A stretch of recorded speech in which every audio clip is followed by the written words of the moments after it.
Sveiki visi. Eglė man atsiuntė štai tokį uždavinį ir pabandysim jį išsiaiškinti, išsispręsim ir bus, manau, čia tikrai nesudėtingai suprantamas tas uždavinys. Tai dabar pasižiūrim,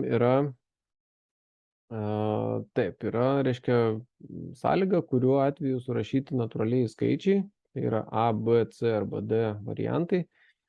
Tai galim pasižiūrėti dabar, prisiminti tiesiog pirmiausiai natūraliųjų skaičių taisyklę, kad natūralusis skaičius yra toks skaičius, kuris prasideda nuo vieneto ir eina tiesiog tolyn, kaip pasakyti, po jo sekantis eina 2, 3, 4, 5, 6 ir taip toliau.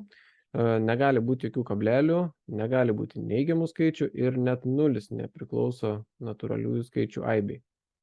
Tai jeigu pasižiūrėsim į A atvejį, tai matom, kad čia yra 0, yra -2, tai jau šitie skaičiai nepriklauso natūralių skaičių aibei, todėl A mes nesirinksime.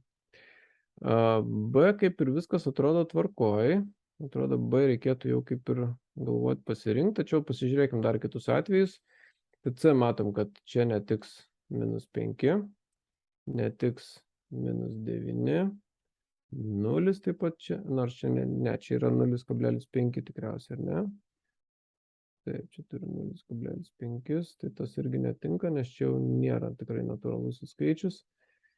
Taip, mes čia turim dar D atveju -1, 0,6 ir viskas. Dar tiesa 0 yra irgi nepriklausantis natūralių skaičių aibė, todėl netinka nei A, nei C, nei D, tada tiesiog renkamės B variantą. Ir čia visi tie skaičiai, kurie yra išvardinti B atveju, yra visi natūraliai. Todėl šitą pasirenkam ir galim drąsiai čia teikti, kad atsakymas šitas bus teisingas. Tai sėkmės visiems. Manau, kad supratote šitą uždavinį. Tikrai nebuvo sudėtinga.